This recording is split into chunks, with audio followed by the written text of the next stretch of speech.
Pretend for a moment that you and your brother or a friend are both buying a car. You're buying from the same dealership and the cars cost exactly the same, except the interest rate on your brother's loan is more than yours. The reason comes from down to two words, credit score.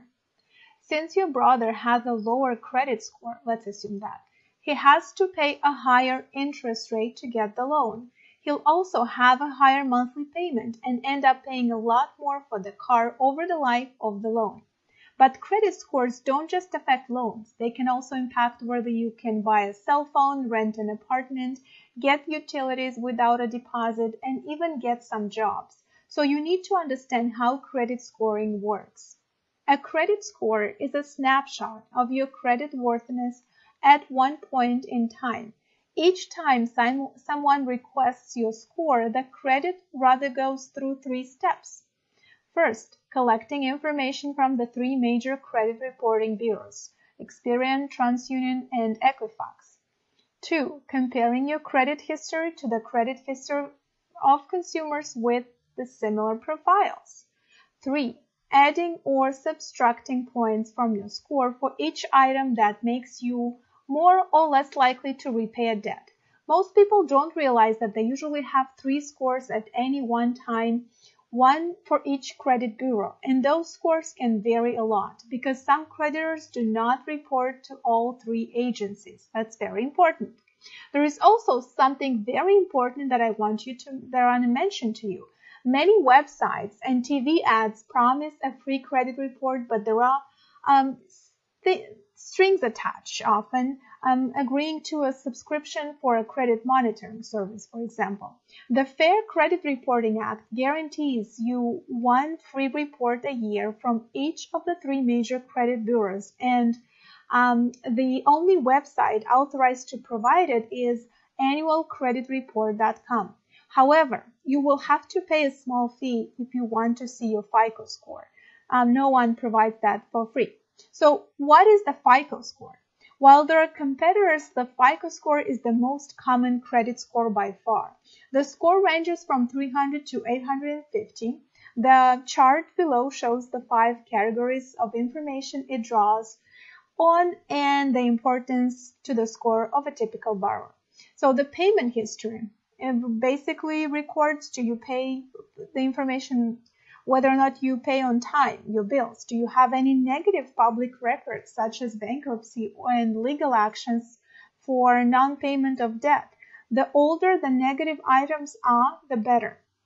2. Amounts owed. How many accounts do you have and how much do you owe?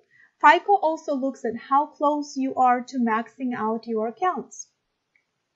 Length of credit history. How long have you had a credit record? Longer is better. New credit. How many and what types of credit accounts have you recently opened or applied for? Too many of either in a short period makes credit companies worry you are having money issues. And 5. Types of credit used. How many of each type of credit account do you have?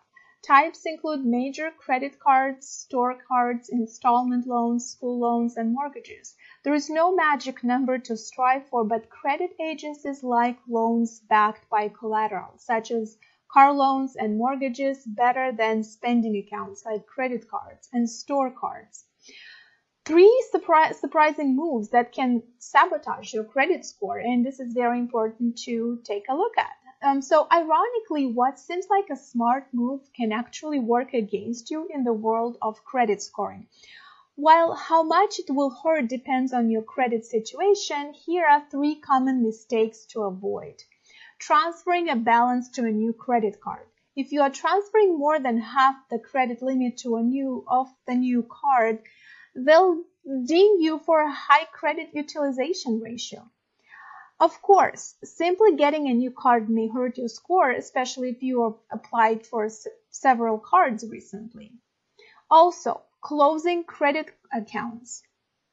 It's true, closing credit card accounts usually damages your credit score. That's because reducing the total credit available to you increases your overall credit utilization ratio, and you're double digging if you have a balance on the closed card, because that balance still counts, but any available credit you had, it doesn't.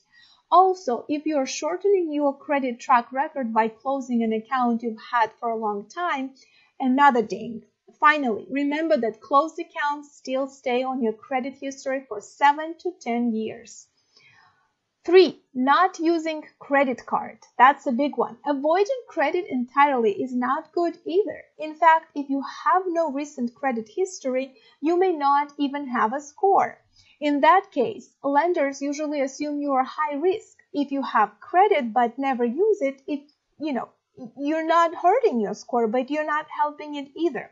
After all, making timely payments shows you can manage debt responsibly and actually raises your score. Your credit score will have a big influence on your life, so be sure to manage credit wisely.